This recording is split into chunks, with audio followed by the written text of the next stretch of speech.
All right. Good evening, everybody. Welcome. It is Friday, which means it's not Tuesday. So this is not the weekly whiskey stream, but we are doing it weekly. Hence the banner. Tonight is a fun event. We're going to do the first Our Bourbon blend. We've been doing the single barrel program all year in 2020 and 2019. But we're going to switch it up a little bit tonight. We're doing the Our Bourbon first blend ever. And we're doing it here with Michael and Danny of Penelope Bourbon. With me joined is John from TheBourbonFinder. He's producing as always, doing a great job. Thank him for his time. And then a face you guys haven't seen yet, Cogan, who's the auditor, as we respectfully call him. If you've been on Discord, you know that he will audit everybody. And on Reddit, he's LIFO and accountant. So you guys have no doubt read his reviews. He's up in the high 400s, 500s? I should hit 450 this week. Hey, okay, cool. Yeah, so one or two. Yeah, so that's us. I'm Jay of Take That Review. You guys have seen my ugly face plenty. But this is a kind of a new one for us. We've been doing single barrels all year. We've been doing live streams for those. But tonight we'll be doing something a little bit different. So thank you for your time, Mike and Danny.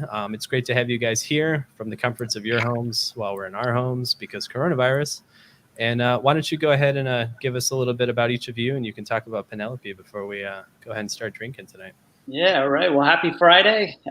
Thank you guys for having us on. I feel a little underdressed. I have a T-shirt. I got a hat. I thought it was casual Friday. So no, Jay didn't send you the email. I didn't get the memo about the blazer tonight, but we appreciate being here. We were excited to do this with you all. It was something that's new for us. And by way of introduction, I'm Mike Palladini. I'm one of the founders of Penelope. How you doing, guys? I'm Danny Polisi, one of the founders of Penelope. So I guess just to give you guys, the folks out there, just a quick background on us. So we started, Danny, we started this almost 2 years to the day, 2 years and 3 months to the day, the big P. So quick background, Penelope is actually my 2-year-old.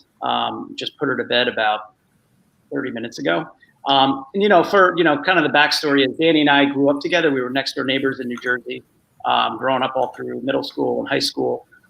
And then as we went into college, after college, we became kind of somewhat of a bourbon enthusiast, bourbon drinkers. That's all we drank. We loved bourbon, everything about it. And I don't know, I guess it was one of those things about 2 years ago, 2.5 years ago, I had that, my wife and I were trying to have kids for a while. It was taking a really long time, and that, started to wear on us a little bit.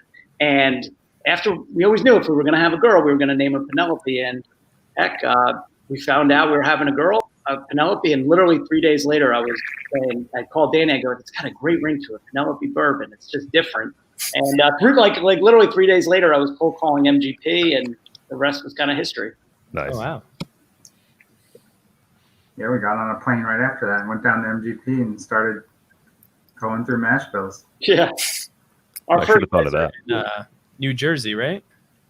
Yes. Yeah. So I live down in Monmouth County. Danny's up in Somerset County. Wow. Nice. It's a good idea. Have a baby, fly up to a distillery, pick out a bunch of bourbon. Yeah. A good way to get through those first 6 months. That year. And then we started the bourbon company, and our wives were just ecstatic with us. She's thrilled, especially now. See, some people go out and buy a bottle for their kid when they're born. They decided to start an entire company. Right. That's the way to go. Yeah, but it's been an amazing ride. I mean, especially it's interesting just because, not coming from the spirits industry, like really, we've never even, not been involved in anything in either of us in this business. A lot of the folks that have been in it for many, many years, I think they've always said when we're talking about different things, they just said they don't, maybe it's like a fresh set of eyes on an industry or a fresh set of eyes on things that have been done a certain way. And I think it's been, maybe that's been a benefit to us that we don't necessarily have those years of experience. That's how we've always looked at it as. That's awesome. Yeah. I think, usually, I don't know. It's nice to see. Usually we get the eclectic, like you've revived your 5th grandfather's 9th generation. Mm-hmm. Yeah. It was 29 bourbon recipe from a baby. So like, I think, personally, if I was going to start a bourbon company, I think that'd be a great time to do it. And, the wife can take care of the kid. I'll just start the I can see that. She's in the other room. We'll mute that. We'll cut that out. Yeah, we could edit that out. Yeah. Well, yeah, it's funny. I always thought that too. There's our story is like as simple as it gets. Like, just named after our daughter, and we love bourbon, and we're kind of starting kind of our own track from 2018 on. And we've always been transparent about everything about our process, what we do, where we source it from, our supply chain. We just put all of our cards on the table and just kind of go with it. Nice. I like it. Yeah. For context, I think we started talking. I was a speaker on Whiskey from Home, and I think we connected around that time, and you guys sent your stuff over, and we started chatting. I know you guys are doing, like we were talking about in the green room, some funky cask finishes, and I was like, you got to tell me about that. And then also, like, maybe we should do a single barrel. And so we've kind of ended up now. For those of you that haven't, we've been posting a little bit, but we got this fancy, gigantic box. For those of you that went through high school and therefore bio, we've got quite the mixing kit here, including a graduated cylinder. So we have 3 different samples here that Cogan and John and I have been blending all week. John and I were talking about it Tuesday. We've been kind of chatting on the side. So we've been doing our homework. I don't know if you want to release what the mash bills are now, or if you want to do them later, but they were totally blind to us for the audience watching. So it was kind of fun. Like we kind of had some ideas based on the sniff test and doing some tinkering, but between being up to our eyeballs and pipettes and beakers and cylinders, I think we've come up with some pretty good stuff. At least personally, I had a really good time. I thought this was a lot of fun. I used to do a lot of blending, and then I moved, and I haven't done as much. So it was really fun to just kind of dive back into it and stuff.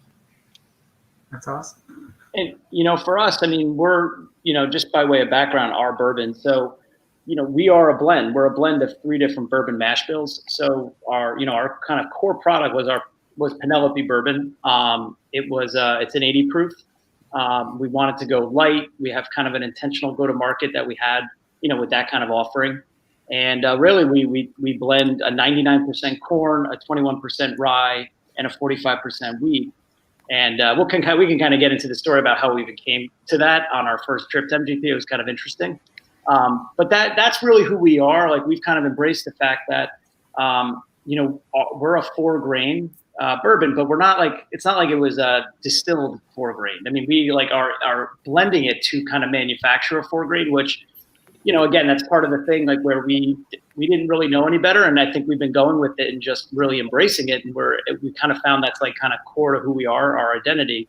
And, the thing that made most sense to us is everyone always asks, we want a single barrel. We want a single barrel. And Danny and I would be like, well, you got to get 3 of them. Then it's it's a little bit more tricky for us. So we felt that doing something that offered a level of customization that was kind of true to who we are, we're a blend, and really seeing the different expressions that you can get. I think it's just would be a fun project to kind of go down for the fall and winter of this year. Yeah, it's cool, and it brings up a really good point, because at our bourbon, everyone's super into single barrels. We're doing 8 other single barrels just for our bourbon this year, and it's all about get the single barrel, and and it's fun. You go to a distillery, you pick it out, or in COVID times, there's shipping samples too, and you're testing them. But we never get to do the blending ourselves. It's cool to pick out a barrel that you like the best, but no distillery lets you take a couple barrels and be like, I think I can do this better. Let us tinker, and then we'll blend them together. That's never been an opportunity, and I think it's super cool, especially because both John and Cogan and I have all been drinking together for a long time. So it's kind of fun to get to come together and, do some blending for a blend that, no one else is going to see outside of our bourbon. So it's cool that you guys embrace that. I'm actually glad, because, single barrels are fun and exclusive, but, this is a total first for, I think, all of us here, especially for our bourbon. Yeah. And look, if you guys come out with a better blend, we're just, maybe we'll just have to use it. I'm cooking up something good for you, man. Don't worry. Well, yeah, no, it's funny. I think for us too, we see this as, Danny and I have always talked about this. We it took a lot of time. We actually, Jay, I think when the first time we spoke, we had a lot of things going on. It was right at the start of COVID season. I mean, it was just a kind of a chaotic late spring, early summer. It was just crazy in the springtime. But this kind of putting this in motion really kind of helped us. And there was a lot of back work that had to get done from setting up this as a whole new brand. And, where Danny and I see this really going is it's going to maybe probably be an annual release. Next year, we'll probably release it out to all of our distributors and potentially open it up to all of our retailers. And, the goal is the first one, we're starting with Penelope's Mashes, 4-year-old mash bills. But, maybe next year we're trying to blend different rye whiskeys. And it's really about the art of blending, is where we kind of see the longevity and long-term narrative with this type of product. That's cool. Yeah. I mean, it is funny because, yeah, like Michael and I have been talking on the phone like every probably couple of weeks or so. And he'll be like, you know, it's been fun to watch you guys like bring this program literally up from the ground. Like, okay, we got tasting boxes. Like, all right, no, we're on to the next step. Like, we're gonna figure out how we're gonna bottle the stuff. So, you know, and that's like kind of how Reddit is. We've just been pulling stuff up by the ground ourselves. So, you know, it's kind of cool to see another operation coming online. Especially to like people always ask me like, which master distiller would you want to meet most? I'm like, leave the distillers at home. I want to go talk to like a master blender, like Johnny Walker or something, because like those blender guys have such a difficult job. So I think there's a lot of credit to blending something that melds really well. Yeah, and all from our side, all the credit goes. Well, I guess Danny, you're over here. Danny's over here. So all the credit goes to Danny. I mean, Danny's never done it before ever. He is in the weeds. He is our master blender without a doubt. I think that's been one of our really kind of lucky points here is Danny. You've done a great job with it. Thanks. Oh, cool. Well, strong work, Danny. I've been enjoying quite a bit of the barrel strength, so that blend has been going very nicely for you. Thanks. First couple batches were a little dicey. Got over the hurdle. That's the beauty of this, just the improvement and constantly trying to reevaluate, evolve, figure out different variables, and really like dive into it. I mean, we're learning like a mile a minute about every part of this business, and obviously blending is such a huge part of it that we're excited at what the future is going to hold for us. That's awesome. Also, and also the last thing I'll add is just it was our biggest blind spot going into this whole thing. Blending.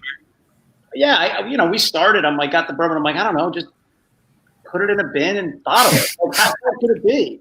That's what. And the other thing is I thought we contract, we out. So we had our first batches we did with Moonshine University, and they were great, and we had a good time. And I was under the impression, then we moved to Strong, and then obviously Castle and Key. And I in the beginning I just thought like you're outsourcing it, they're just going to do it for you, and you kind of just sit back and like put your feet up and watch them.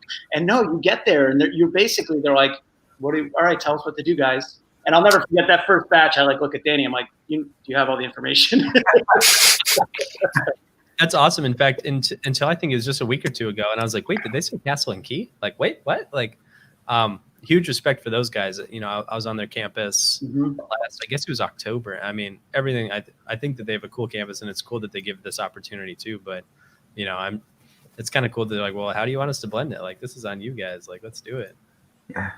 Yeah, and Castle and Key's great. There, Dan, I'm sure you'd agree. But Castle and Key is a fun partnership where we're bringing. I mean, we've done a number of batches before. We started working with them last year, late last year actually. And then I think it's a very good dialogue on what are the best approaches based on the barrels that we have at hand.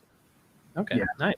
Mm-hmm. Yeah, well, I guess in Wisconsin, Castle and Key is very far away from me, but I forget that Kentucky and New Jersey aren't super, super far away. So, it's at least fairly accessible as well. Mm-hmm. Yeah, we're down there a lot. Well, now with COVID, you can't fly direct from New Jersey. You have to go through Cincinnati. Oh, really? Yeah. I haven't even thought about getting on an airplane since God knows. So, I've been landlocked myself. Airports are empty. It's not that bad. Oh, yeah, I guess that, yeah, that makes sense. I bet the lounges are in real good shape. Yeah. Cool. What do you say? Should we dive into some bourbon here, folks? I think it's about time. Yeah. I mean, we've all been drinking for a while. It's been Friday here for at least a couple of hours after what's been, just a killer of a week. So I've been looking forward to this one since about Tuesday. Let's see. Do you guys want to kick this off? I mean, we've been working on some blends ourselves. Do you want to kind of hear where we started, or should we, do you have a way to kick off? This is completely unscripted for those of you watching at home that had doubts at this point. If you had doubts, you may want to hold on to them for a little bit. This is going to get worse before it gets better. That's for sure. And that's the beauty of this. That's the beauty of it. Well, so we have 3 samples in front of us. Each one of them is one of our mash bills, one of our 3 mash bills. And I think we said it before, but we sent you the samples unmarked. So we just said sample 1, sample 2, sample 3. Correct. I'd be curious to kind of hear your thoughts on what you think each of the mash bills are on that one. Yeah. Do you want to start, John? And we'll kind of go, I guess, left. Yeah. Do you just want to break down the notes? Is somebody's house on fire? Oh, you know what? Hold on. That's my dishwasher. Let me just open it up. Oh, okay. There you I want to make sure you weren't in mortal danger. That's all. I was wondering if you guys heard that. Sorry about that. All I have to do is open it and then it stops beeping. Oh, okay. I see. Let's see. I'll put this aside. Grab my notes, actually. For some reason I closed them. We're all internet people, so we've been scheming with each other for a couple of days now. We tasted these individually and kind of got some notes, and then we started working on some blends ourselves just to see. And I think that we were in pretty much agreement. We definitely like our base, but I'll let John go ahead and kick off with some of the notes he took for each of these three. Yeah, so my basic notes on them were, I'll just do them in order, 1, 2, 3, since that's where they were presented there. But one is real big, sweet, honey, toasty type of deal, medium mouthfeel. Pretty punchy right at first, but there's a bunch of light fruits in there, white berry, apple type of deal, honey, caramel. I kind of dig it. It's, I think, too sweet to stand on its own, but I could see how we could use that to layer into something and really, build something up pretty good. There's a little bit of toastiness in there too that I kind of liked. Sample 2 was, I think, my favorite of the 3. I think it had a really good oak structure, a little bit of char to it, good vanilla. I mean, it was like a real, like, classic bourbon profile, but had a really good punch to it. And there's a little bit of funk in there too, like a little bit of funky oak. That's what I took down as a note. Has a really nice, rich, long finish, and buttery caramel is pretty good. I wouldn't want to go too heavy mixing 1 and 2 together because I think it just comes off too sweet. I actually did a couple of blends initially, and well, some mistakes were made for sure. There was some very non-scientific blending that happened where I think I know what I put in there, but I couldn't really recreate it. I don't think if I had to. But my comment to Jay when I was doing it was like, man, some of the best stuff is a happy accident. So like, I'm just going to get happy and have some accidents and see what the hell happens. And my notes for those are weird. So we're going to leave those off for now. And sample 3, I thought was pretty cool. It came across with a lot of nutty, vanilla, toasty, not quite as sweet as the other 2. And then had like a really interesting banana note to it. A little bit of vanilla and cream kind of going on. It reminded me a lot of like a Bananas Foster. So I thought if I kind of mixed, it would have to be used, I think, in a medium amount at most. So I'm looking at 2 as sort of like the backbone of my blend, and using 3 to ramp up some of the vanilla and fruit, and then a little bit of sample 1 to just kind of, put a little icing on it. Mm-hmm. Yeah. And Jay, I just kind of want to add into just to kind of highlight how we did it. So within our private select, we call them like blending kits. We had 3 200 milliliter samples of each mash, and we didn't disclose anything about any of the mashes. So it was like sample 1, sample 2, sample 3, because we just we didn't want to give. We didn't want any bias, just keep it more based on the flavor and like kind of like exactly how John was doing it was kind of the idea. And then, and then during this, we obviously will kind of talk about what those mashes are and kind of go from there. Just a perspective behind it. I'd put all of that out of my mind. I didn't want to think about age. I didn't want to think about proof, and I didn't want to think about mash bill because it's easy to get hung up on what I think I like or what I've liked in the past and like what I want to try to create. So instead of doing any of that, I just threw all that shit out the window and started making my own weird blends and just kind of tasting through them naturally and seeing what came out. And I think, so I started out doing, I think the pamphlet that you guys included, which actually was like a pretty helpful starting point. Oh, nice. I kind of like that. I didn't actually take down the notes in the sample kit like I was supposed to because I didn't want to try to write it down and mess it all up when I spilled liquor on it. So I sort of typed out some of my blends here, and I did like a 1-to-1-to-1, and it just came out, it was off balance. It was too sweet. And so from there is when I started kind of digging in, getting weird, and I bumped up the sample 2 to about 50% of my blend. And I ranged that from 50 to 60. And I don't want to dig too deep into how far I went with that until we let the other lads share their stuff. But that's where I landed as sort of my backbone was the sample 2. Yeah. I mean, so I went through these 3 as well, and I actually thank you guys for sending them blind. Some retailers won't do that. And I try and make sure that when we do picks, we do them as blind as possible. Like, Awesome. because I think there's so much perception, and like we did a wild turkey, like everyone's all up in, specific warehouses. Like, no, keep that all out. Yep. Let's just do the best bourbon, which has been a lot of fun. So it was kind of cool to go into these. I agree. One was the maltiest. It had a lot of like grain to it. It was really sweet. I got a lot of like icing caramel, like almost a cereal note to it, which is nice. Like it makes for an excellent accent note. 2, I think I agree in that 2 is my favorite. It seemed to have the most oak structure to it. And it had like nice pepper. It had some nice tobacco. It had some red berry.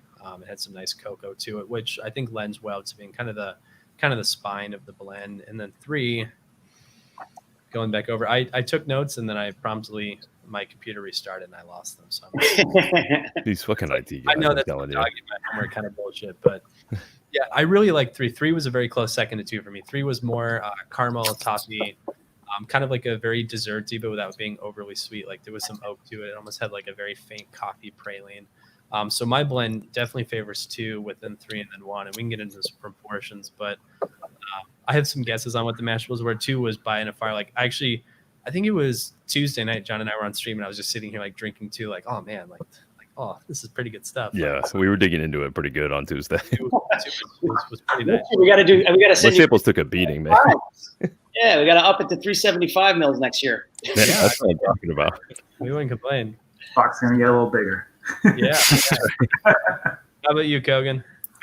So my notes probably align pretty well with John's. I thought 1 was a little overly sweet. It had a lot of that honey, and I got a green apple note that he talked about in it with a little bit of pepper, but the dominant note was kind of that grain you talked about, the honey. I thought 2 was awesome, and if you can tell, my sample has also taken quite a beating this week because I was playing around with the samples and I'd pour some 2 off, and I was like, oh man, I need to stop drinking this or I won't have any more left to blend. But it's big and bold and spicy. It has a lot of that nice oak structure Jay talked about. It had your typical vanilla and some caramel, and it had that rockin' tobacco note that I really dig in some bourbons. And then 3, once you pointed out that banana Foster's note to me in 3, I couldn't stop tasting or thinking about it anytime I had it out. It just stood out in a really good way. In a really real banana way, not the runts flavor I get in some other things that I've drank. Brown I Farming. tell you, number 3 is usually like our equalizer in our blending. Okay. Yeah, that makes sense. I went with Jay. Like, I agree with him that my preferences go to 2, 3, then 1.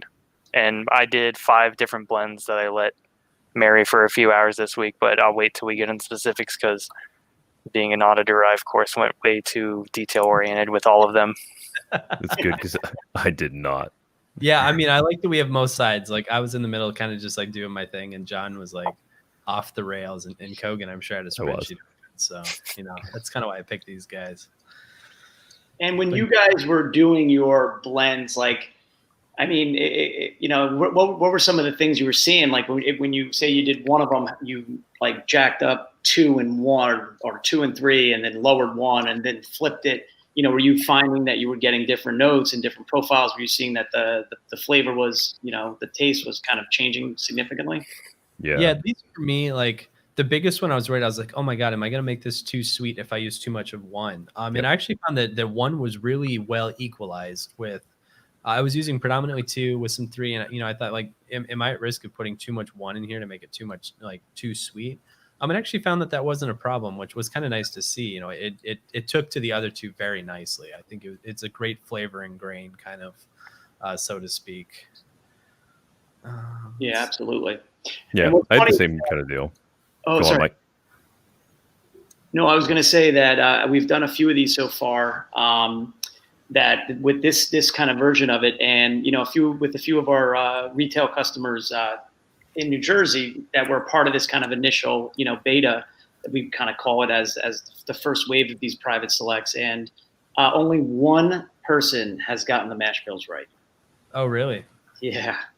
It's does not fill me with confidence because like on Tuesday I was like exactly what these are, and then 40 hours later I was like, And by the way, that one person does not include Danny or I because we didn't get it. I'll take a stab at it. I'm willing to be totally wrong, as people know. I thought that, so to confirm, we had a high rye bourbon mash bill, we had a wheated mash bill, and we had a predominantly corn mash bill, right? Mm-hmm. All right.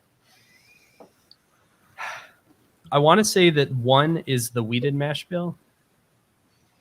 I want to say that 2 was the high rye bourbon, and that 3 was the corn. And I know that 1 and 3 are probably wrong, but I'm pretty certain on 2. And I'm ready to just get dashed here. It's probably not a good note to start on, but I've been super curious all week. One of you guys want to go? Yeah, let's get these 2 guys, and then we'll all be disappointed together. My notes were the same as Jay. Actually, the first sip of the number 1, I had a drink of it. I messaged Jay, and I was like, "Is one of these wheat whiskey? like, is this? Are they all bourbon? Can you please confirm or deny that for me?" He's like, "I don't actually know, but I'm pretty sure there is not a wheat whiskey." I was like, "Oh, okay. Well, in that case, number 1 for me is probably the wheated, and it's probably I would have guessed a little bit on the younger side than the others, and then 2 being the higher rye, and then 3 being the whatever was the last mash, lower rye or just like a corn whiskey maybe." Yeah, the corn bourbon. Mm-hmm. Not to be lockstep with the other 2, but that's probably what my guesses would have been as well with my playing around with them this week. Danny, big reveal? Yeah. Can't wait to be wrong. You guys are right. You guys are right. You got it right. If you had told me that first one was wheat whiskey, I would have bought it. When I 45% wheat, I knew I felt like you guys nailed it. Like I knew it when you were talking about them.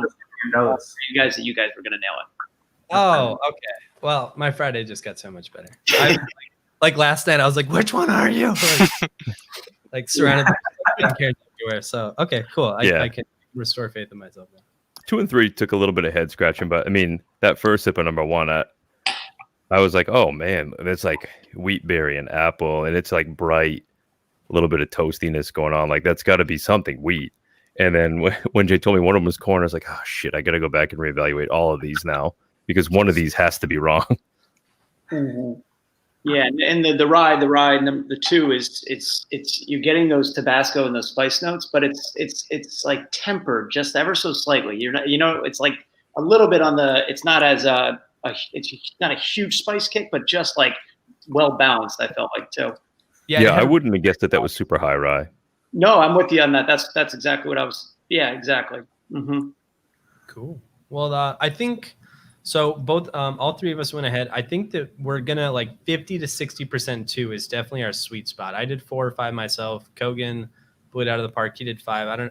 I think John was up pretty late, so he's done quite a few himself. I think that we're pretty unanimous in like doing like a 50 to 60% of number 2, and then I think tinkering with that last 40% is definitely whether we favor 1 or 3 might be our ticket to go. For those of you that are just tuning in, we've got fancy graduated cylinders. I have a beaker around here somewhere in the we've got all sorts of fun stuff here, but Penelope, why do you have a beaker at your desk? It's fun. It was like I picked one of these up like a while ago, and it's just been sitting, and I was like, what am I going to use this for? And I was like, I saw the graduated cylinder, and I was like, oh my god, the beaker. All right. I don't know that I have a use. Do you have a centrifuge to properly disperse them once they've been blended?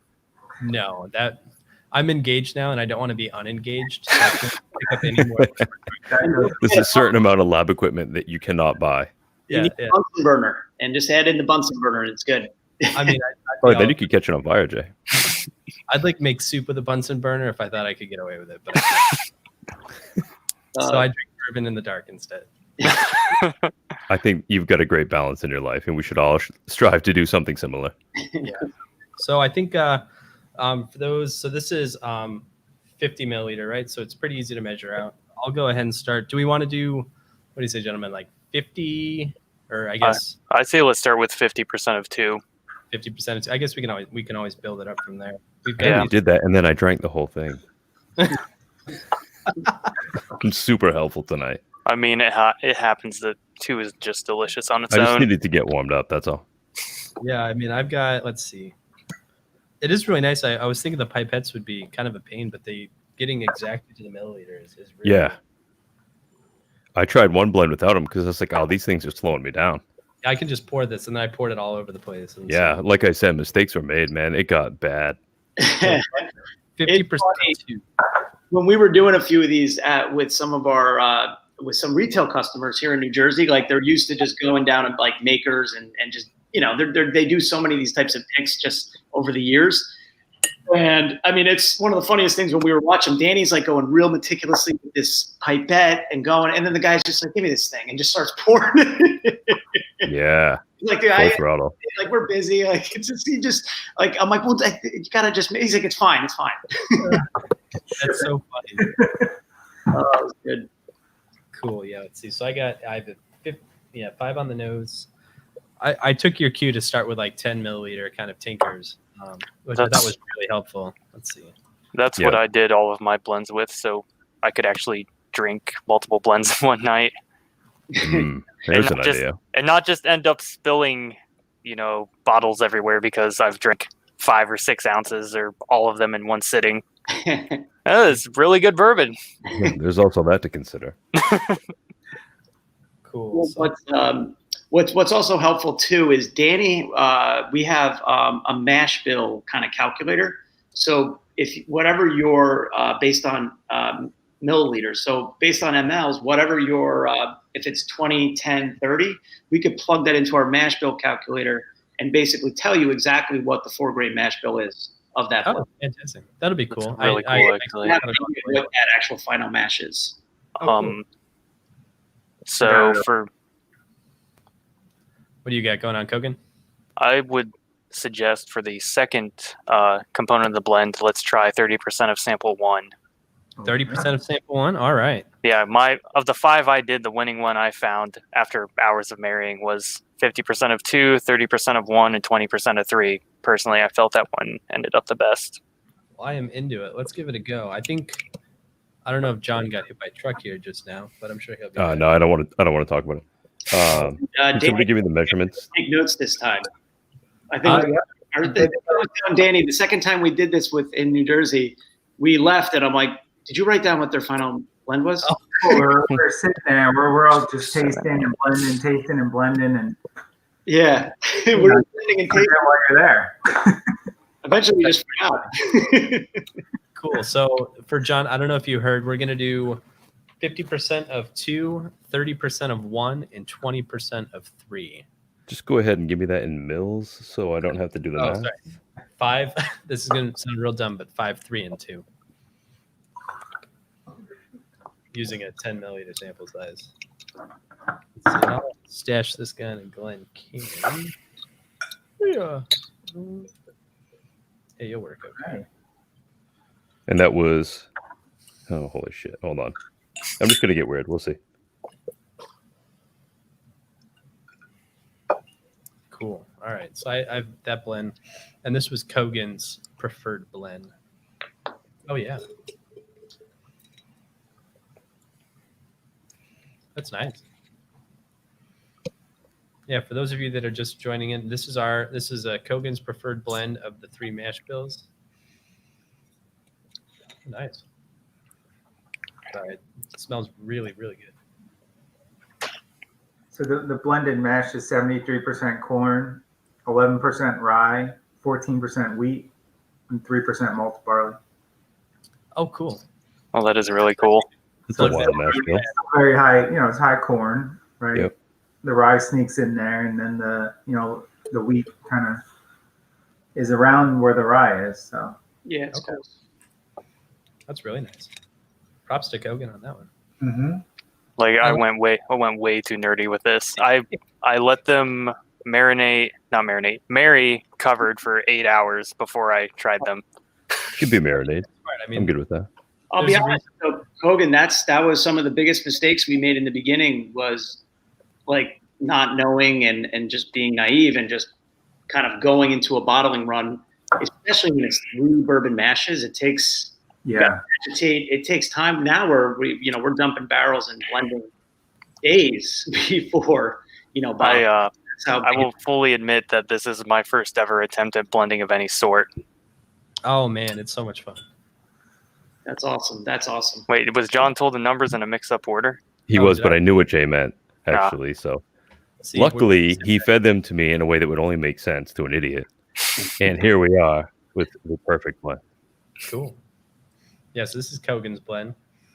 I like it. I like the, at least on the nose, like you can tell that it's on the sweeter side without being like really, really not cloying, but you know, like very sweet.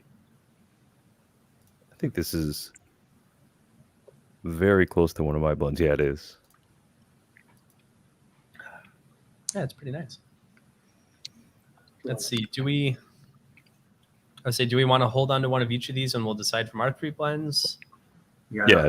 Yeah, that's usually a good just to have a, because you go through them and then just to have a final kind of sit through each of them.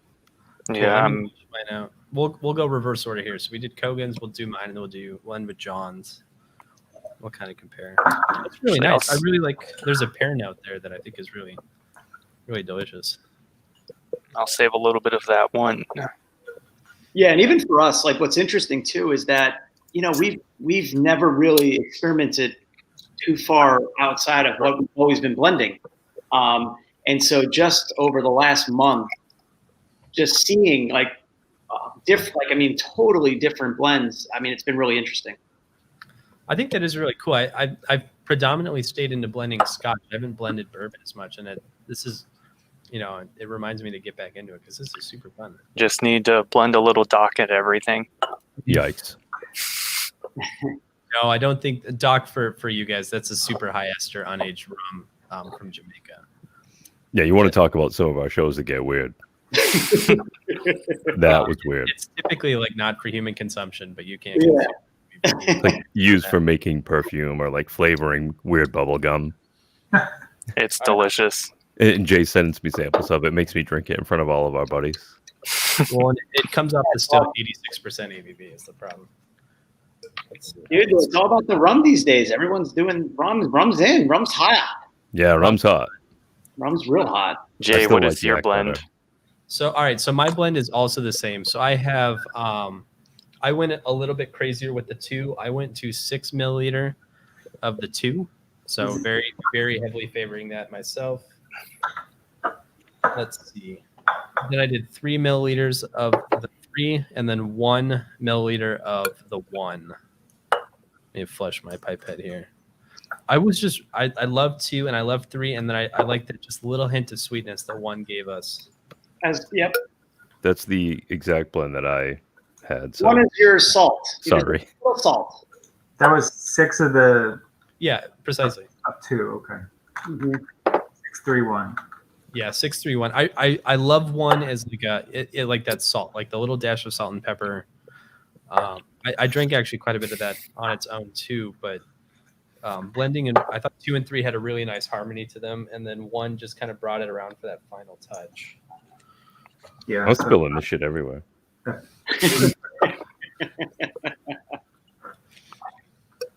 So like when you start moving sample 3 up and down, you really drag the corn like the most because it's a 99 corn, right? So that's what drags it. Anybody up. having this kind of fun? Can you see that? That's a pipette stuck inside of the glass. It sounds like you were doing long hours of research. You get that right. Cool. So yeah, 3 being predominantly corn, I thought would maybe have more effect than the wheat itself. 3 was fun. I thought that was pretty cool. I do really like things that are heavy on the corn to begin with, so it doesn't surprise me that. The wheat's a good balancer. I And feel a like. little bit more 3 in this. I think what we've noticed from doing all the batches Danny, would you agree? I think the 45 wheat is usually the question mark going into our blends because sometimes it's like out of this world, like how, like it's just it's actually probably the most inconsistent out of all the matches. Yeah, absolutely. That seems pretty well founded, given that I tend to find that the wheated whiskeys, if anything, need the most age of components. Yeah, Totally. And young, they can totally be Do we know the age on these? They're all 4-year. Okay. Mm-hmm. Yeah. Okay. Oh, that's crazy. You could have tricked me that the wheat was younger. I'll be honest. But here's the thing. We've had wheat that just turned 3 years old that tastes like 5 years old in the past. It's just. Yeah. It's all over the map. I expect. Yeah, and I thought this wheat would be have a little bit more oomph. But that's why, again, that's why when we go into these blends, we're like, we know what we're working with, and we say, okay, we know how to use it based on what we're working with, and we work around, what we're kind of getting. It's your blend J is pretty surprising in that it's, even though it's only 1 milliliter more, it seems a lot more punchier with that oak spice, oak funk on the nose. Yeah. Yep. Yeah, and I'm not typically like a big chaser of like big bold tannins, but the oak presence in 2 I thought was just really, really well integrated. I thought it was delicious. I think the palate is nice. The nose is, I'm not getting a lot out of the nose. But Yeah, the nose is definitely less. Cogan's nose was really effervescent. Mine is, I think, a little less so. But Danny, the nose, like, once it sits and it marinates and it kind of marries together, that's when it starts producing more of the aroma. Mm-hmm. It takes a little bit of time. Well, this one doesn't have as much of that fruit jumping out. But man, I like that richer oak that it brings, though. Yeah. I think it's delicious, Jay. I think it's good. I think one of the things that's interesting is, just knowing what Penelope Bourbon's profiles are. Oh, whoa. We don't have over the top rich caramelization, like the caramel, like we don't get, like ours is a much more balanced. It's almost like a little timid, you know what I mean? And I'll, in a way, like this kind of showcases how with that exact same mash, you can kind of just give it a little to the right and it adds that caramelization. Mm-hmm. All right, John, do you have I know that you said you had about the same. Do you want to tinker with yours at all? Well, mine was about the same as Cogan's. And then the last one that I did that I liked the most was the same as yours. Oh, okay. All right. Oh, wow. So if you want to get a little weird, I could bust out one of my other ones that I thought was okay, but it wasn't the same. That's up to you. I mean, I think if we did. I did start, like you guys suggested in your pamphlet, which was super helpful for everyone that's watching. If you're not super big into blending, they nice little trifold here. You definitely can't read because my screen is so bright. But they had some tips like start 20-20-20 or 20 mil, 20 mil, 20 mil. So an even spread across the 3 and then start to rise and fall components, which I thought was really, really helpful at the start, especially when I hadn't tasted a lot of these kind of neat themselves. Yeah, I mean, 2 very different profiles here. Very, yeah. I like the finish on that, man. That sticks around. Mm-hmm. So that last blend, the corn, the blended mash was the corn dropped down to 70%, and the rye hovered around 13%. The wheat was 14%. Malted barley 4%. Wow. Yes, that's very starkly different. It's a 45 wheat. It's a high wheat bourbon, so that keeps it high in the mash. Cool beans. Let's see. All right, John. Well, I guess since you have the same that I came up with, we'll just kind of put 2 in that basket. But yeah, I mean that was of the ones that I messed around with. I liked that the best. Breaking it out. I thought it was going to be the same as Cogan's at first, but oh really? when he started going through it, and I was like, no, mine is lower on that first sample. And then you listed yours, like, oh shit, I think we have the same thing. And I just checked my notes, and it's like pretty much the exact same thing. I started mixing with kind of half increments, but I did really like that strong number 3 kind of component to it. I did one that was like a 1 to 2 to 3 ratio in order sample, so 1 to 2 to 3. So it was 3 parts of number 3, 2 parts 1, and then just a dash of the sample 1, or 2 parts 2 rather than just a dash of the sample 1. And that one was kind of cool too. I was kind of back and forth between that was when I wasn't sure which I wanted to be like, sort of like my backbone or my core bourbon in there. And that one was cool, but it's just like it didn't have the finish. When you have more of that number 2 in there, it just carries a little bit better. Mm-hmm. Yeah, this is nice. I get a lot of that nice oak character to it. Yeah. Tobacco, a little bit of coffee. Cool. Do we want to put it to a vote? I don't know how you guys typically select one, but I like both of these quite a bit. I think we have more of a fruity kind of out there profile and a little bit more of a standard bourbon profile. Can we just have sample 2 age 3 more years and just buy the whole barrel of that? Is that on the table? That's always on the table. That's the blend I want is 3 more years on sample 2. I think that could be money. Oh yeah. But what's interesting is that you're even the samples that you guys have, they're not pulled from an individual barrel. It's a blend of every single barrel in the batch. From that mash. Exactly. Which I think that's even more why that rye is so impressive. Yeah. So there's like 20 barrels in there. So there's quite a Oh wow. and I think that's what's most, and that was what we wanted to really kind of reiterate that. You're selecting. We're working off batches, which is really what we do with when we work with MGP. Is you're looking at batches based on warehouses and a variety of different things. I like it. I mean, I think that if you're gonna go blending, like go all the way. I think that's definitely the way to go. And blending's in large scale. Yeah, it's more about the scale and trying to really hone in on it. And I think for us, what's been hard is that we always kind of work in smaller bottling runs. Yeah. And so when you're working with someone like MGP, that's like large scale batches, and we're not dumping a lot. So for us, we're like, this is like our process every single time we go into a bottling run, like really honing in on it. Which I think has been a good learning experience for us. That's awesome. I think it's interesting to point out that the 2 samples that you guys put together, the mash bill is very close, but the profiles are so very different.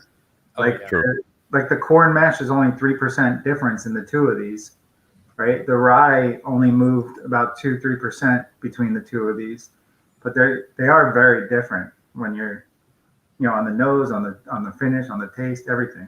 You know what that means, Danny? I think you need to send that mash bill calculator to the auditor. Seriously. I don't know. I never did any due diligence on that calculator. Oh, right.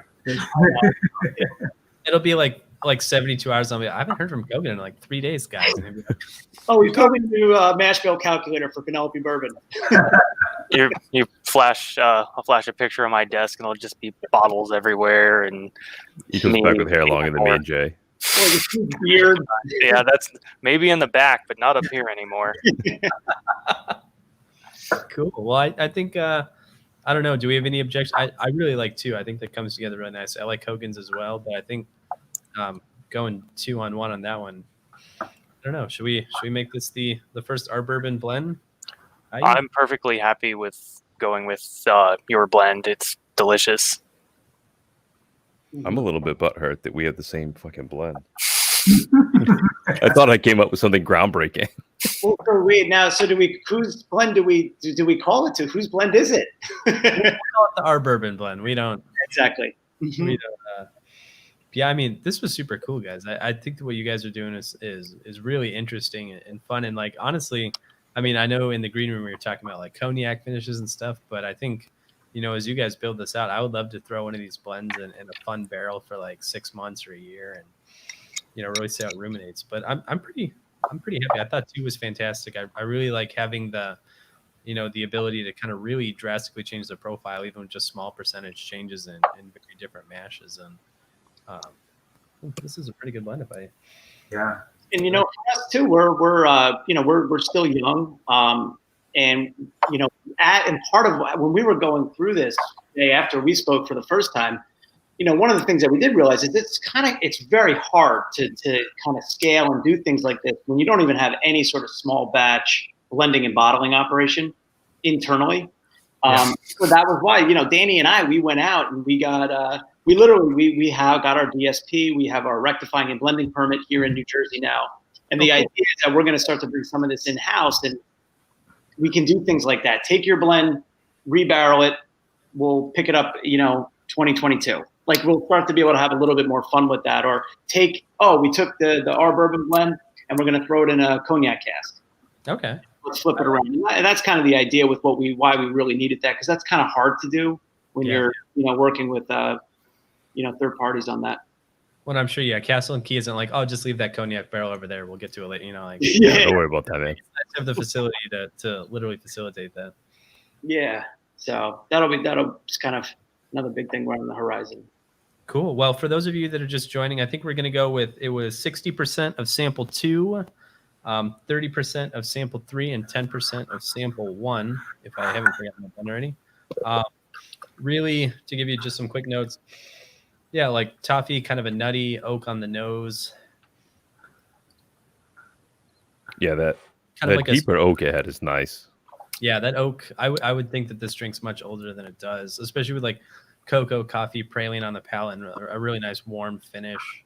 I got a bit of dark chocolate and tobacco leaf in it as well that are really tasty. Certainly. Yeah, there's a lot of depth to it. Yeah, you could have talked me into thinking that was closer to 6 years old. Yeah, likewise. And that's like kind of the fun part too. Like, some people just want to know every detail about everything they're sampling. But if we're trying to pick the best blend or the best single barrels, I think that doing it blind is far and away the best way. And I'm super happy when people give us the luxury of facilitating that. Like, it was super cool to just kind of tinker and know that this was number 3 and that's it. So the pipette's that's awesome. Yeah, cool. Let's see. I guess we'll try and be good to you guys this Friday nights. I know you guys have 2-year-olds and kids and stuff like that, but we got about 6 more minutes left if everyone wants to enjoy a pour. And if you guys have any Q&A for Danny or Mike or myself or the panel, feel free to let us rip. But if not, I know I actually still have some of the Penelope barrel strength. I'll finish off the night here. Do I have a gun carrying? Did you guys disclose the mash on that barrel proof? Yeah. Oh, yeah. I don't think we put it on. Is it on our website? I can't remember. I don't. No, it's not, because we got to start update. We're doing a little bit of a website refresh right now. The mash bill is it is 75 corn, 15 wheat, 7 rye, and 3 malted barley. Okay. It's kind of cool now that you've been through the blending exercise. You can kind of see. Yeah, that's where I was going with that. Now, keep in mind, Penelope's age statements are very different. The rye and the corn are 3 years, like a young 3 years, and it's a 2-year-old wheat. Okay. I wondered what was bringing it down to 2. So now what we're doing with kind of the shift in our business, and this has kind of been an evolving thing as we're kind of still trying to figure out what we do, is our 80 proof is meant to, we were trying to make a product that maybe can sit next to Basil Hayden. Can it stand up on its own against Basil as an entry bourbon, just if you're new to the category, or if you just want to drink bourbon at 11 in the morning on a Saturday, and you want to make sure you can still go to dinner. So that was just meant to kind of be a good starting off point. It's we don't really go by batches. It's just, and we try to get as close to consistency as possible on that product. Now barrel strength, we're kind of evolving. So Jay, the one that you all have is batch 4. Yep. That was the most recent one. So batch 5 we're bottling in September. We actually have new packaging on that, so it's all new packaging, and we're going to be tinkering with the mash bill. So we're going to be using older, bringing in some different age statements, same mashes, but just tinkering with the mash, kind of have fun with it, similar to what we're all doing now. Yeah, with the barrel strength, we blend to the barrels, right? What do we have there? What can we do with them? How can we make that the best expression that we can? We'll pull barrels out if they're just not in the right they don't have the right profile. So we're really looking at that expression and what we can, the best expression we can make out of that batch. Okay. 80 proof, like Mike said, we're going towards, just to keep that profile constant, steady, as close as possible each, batch over batch. Yeah. So we get a couple questions coming in here. Eric, one of our friends, Bourbon for the Masses, reached out and said, are you guys going to use the data from the blends that people are doing with you to influence your own future releases? Well, I'll be honest. I think I was mentioning it before. I mean, even just going through, I think we're doing a total of 7 private selects this year. I gotta be honest, it's been amazing just seeing from my eye what we've seen. The only thing with private select where we see it going is that it's gonna next year. It's the fun part of it's really about blending, less about Penelope's mashes. Okay. And so the idea with private select is like it's a whiteboard. Like it's about the art of blending, not about what can you do with Penelope's mashes. I think for this year we were stretched really thin. We thought it'd be the best that we could do this year was like let's just add a year or go 4 year on the mashes and then just go start there. But really where we see that going is way beyond. I think what we'll learn from these future iterations is like how important blending is, and that's kind of who we are. Yeah, but for sure, it's been incredible just seeing like remember we actually did we did a private select. We have one on-premise customer, one bar restaurant in New Jersey, a great customer, and and so all private selects are cast strength. But we said, well, that wouldn't really make sense for you all because you're a bar and you're going to have this on a couple menu placements. So we proofed it down to 95 proof, right? I'm going to tell you right now, this has influenced me for adding a new product line to Penelope Bourbon because we have an 80 proof that we have a barrel strength. Now those match, that's a 4 grain. Those are not changing those mashes. Maybe barrel strength we tinker, 80 never changes. This 95 proof, it was the 4 year. And that I told Danny, I said, wow, maybe we can find a third middle ground with that 95 at 4 or 5 years. I thought that was, and if you can nail the price point, I was like, that's an amazing product. It was delicious at 95 as like kind of that middle, your standard mid 90 kind of bourbon, which I thought was really interesting. So yeah, the answer to your question is yeah, absolutely. That's cool. I like that. So Danny, this one for you being the blender. Jason asked if everybody else on the panel here is kind of between 50 and 60% on sample 2. If you modify that one way or the other, what happens with it? I mean, obviously we could give our firsthand experience, but just from the blending perspective, what does that look like for you when you're coming up with your batches and when you're going through your process? I mean, I always start out with whatever kind of blend we were doing the last kind of batch, and then just start tinkering from there and moving at small increments till we like find where we're at. Try to move the needle. Yeah, and batch over batch, we're learning so many different things about these mash bills. Like, I mean, these mash bills are very complex, and just between like the batches when they're distilled, is it winter, is it summer? Like MGP rickhouses, like there's 3 different structure types. There's brick, there's wood, there's metal clad, like, and you start seeing like these differences between where these barrels are coming from and just like what it's doing to the blend, and you're like, this is the same recipe that's going into the still and coming out, and then it has just such a wide gamut of what it can do after that. So I think to answer the question, if I am answering it right, I just want to talk about blending, basically. Go ahead with it. Yeah, you just kind of have to follow what's in front of you at that time. If I can answer that for my blending, I think the lowest I went with sample 2 on one of my blends was, where is it? I think it was 20%. Yeah, I did where'd it go? Somebody's gonna have to audit this guy. He can't keep track of his shit. Maybe I've had a little too much of sample 2. I did 30% of sample 2, 50% of 3, and 2% of 1, 20% of 1. And I found that when I reduced 2, it lost a lot of that depth and complexity that tough, aggressive oak spice added in. Yeah. And I felt like that is what was needed as the backbone of any blend that we would do. Yeah, when I did a initial 1-to-1-to-1, I thought they were out of balance on the sweet side. It didn't have a finish that I liked and didn't have quite the complexity. There was no depth, there was no spice.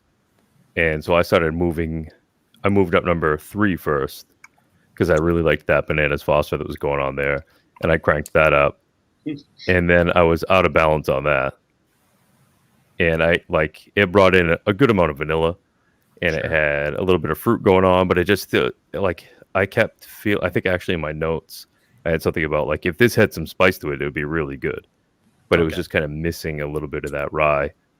And then when I tuned it back down from a higher mix of number 3 to about 50 to 60% on number 2 is when it started to get right in line with my palate. So it's interesting. Yeah. No, and also, this from a blending perspective too, from our side, there's an economic piece around it from the business side.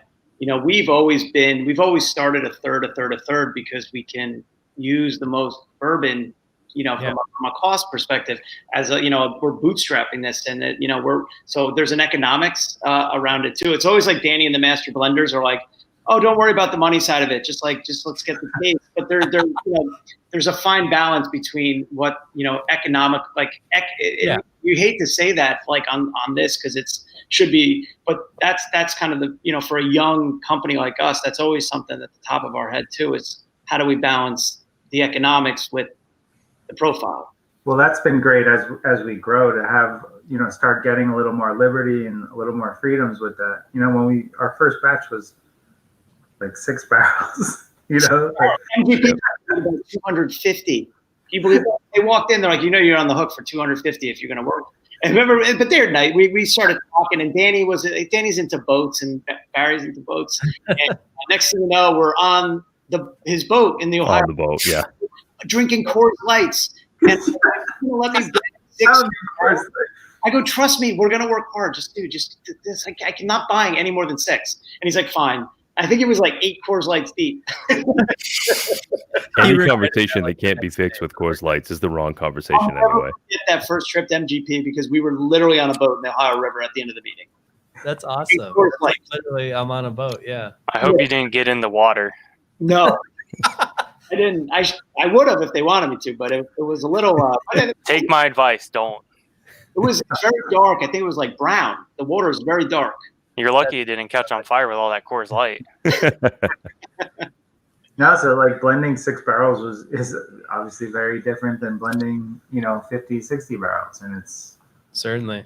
And maybe we'll be like blending 200. I don't know if I think we'll always be in this range for a little while, just do more batches. Yeah. But now we can be we can start pulling barrels out and saying, no, you don't belong in here. You go off to the side, and hopefully, you'll have your day someday.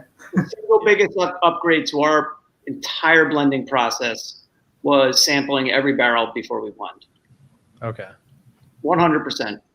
Right, because we used to we had to use the barrels that we had, right? So we were actually we were just blending. If we had 3 barrels of the rye and we had 3 barrels of the wheat, we were just blending those mash bills together, and then seeing what we had and then working off of that in real time and being like, all right, tweak that, a little more of that one.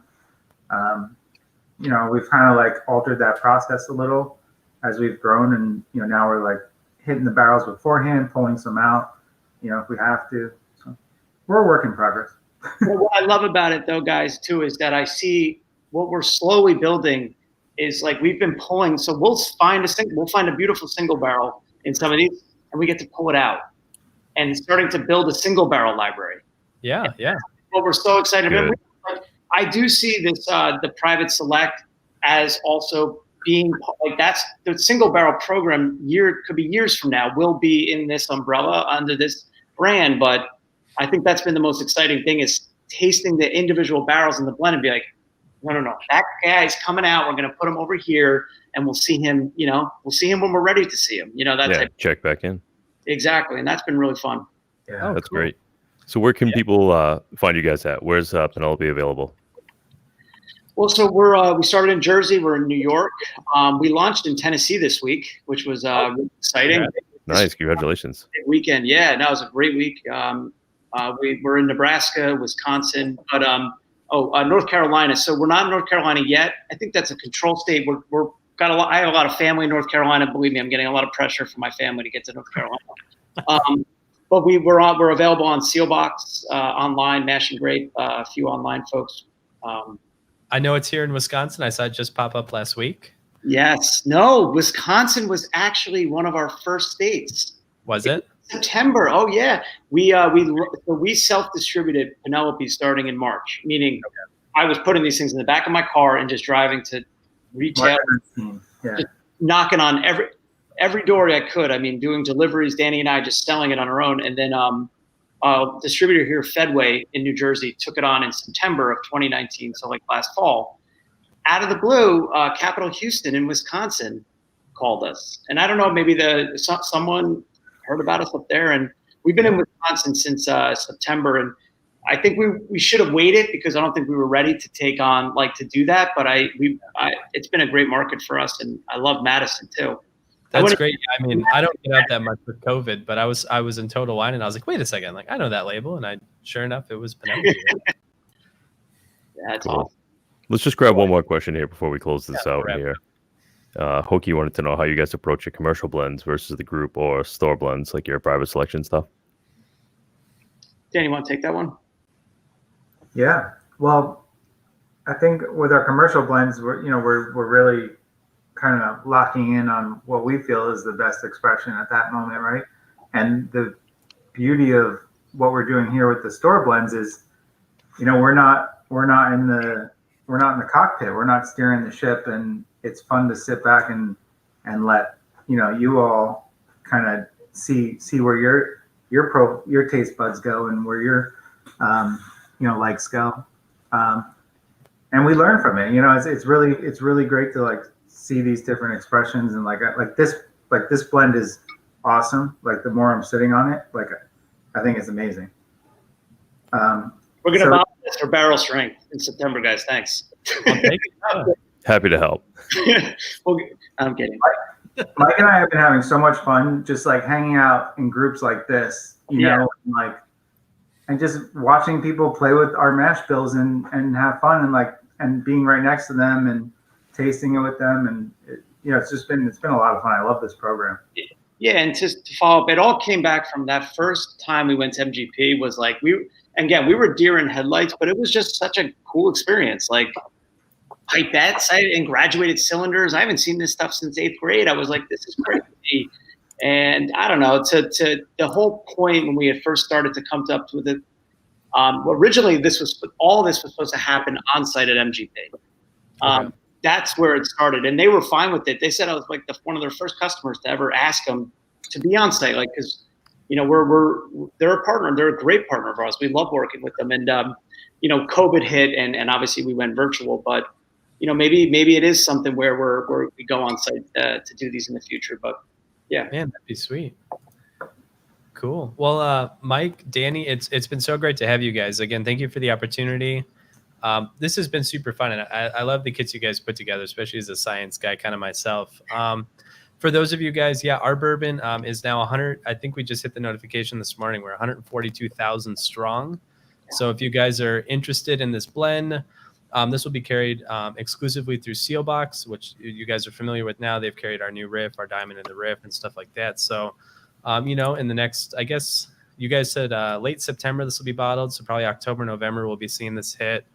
If you guys are watching this, you probably get the emails or you see the posts. So, I'll make sure to keep you guys updated, and we'll do our typical write-ups so you guys get some information on the what's and hows, and maybe we'll use Danny's calculator and get some of that info too. But this has been great. I can't tell you guys how much thank you for your time this Friday night. I know you guys have families, so it's great to see you guys, and this has been a lot of fun. So we've had a ton of fun.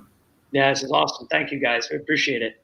Yeah, we look forward to doing more of these too. Yeah, Mike and Danny, they're with Penelope Bourbon. You guys can find them online. You can find them on Instagram. I know I've tagged them on Twitter, so they're definitely out there. I've tagged them in some posts today, so they should be pretty easy to find. Thanks again, Cogan. He's the auditor in these parts and parts abroad. He goes by LIFO, an accountant on Reddit. No doubt you've seen his reviews. And John is part of the Whiskey Network, is kind of producing this work. The Whiskey Network, I think, is a great opportunity for communities to kind of come together on Discord. John, do you have anything to add? And I'll close out and we'll call it a night. No, it's been great to do this. I really appreciate you guys putting together the kits and shipping those out. There's definitely some time that went into just building those boxes and cutting out the damn foam, which I've done before, and I know it sucks. So I appreciate that. You have no idea. That's so funny, John. Yeah, Jay, show that.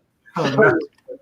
Yeah, this was pretty expertly cut out. Like we got, you can see everything. It was Glencairn glass, graduated cylinder, pipettes, flasks. I mean, it was all done very nicely. When it came in the mail, I was like, what in the hell is this? And I opened it up and said, huh, they spent a lot of time putting this thing together. We better do our homework. And I think it was that night when I messaged Jay, I was like, dude, we gotta get our shit together. Did you see the box they sent us? We better actually do some fucking math.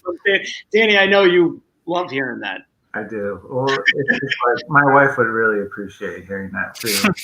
Oh yeah, Danny's wife, you rock. That was an awesome box. Yeah, absolutely great. Plus, he goes, we're figuring out the box situation for next year. Yeah, if you can outsource that, good. But if not, hey, you did a great job on it, and I appreciate all the time you guys put into it. So again, thanks for coming out, guys. This was really fun. If you want to stick around for a few minutes right after the show, we'll see you back in the green room. Awesome. Yeah, cool. Yeah. Thanks for tuning in, guys. I'm Jay from Take That Review. I should be no stranger to any of you. You can find me online on Reddit. And if you have questions about the selection, feel free to talk to any of us. But John, why don't we take it away and we'll call it a night here. Thanks for tuning in, everybody. Thanks, guys. All right, guys. Cheers. Bye.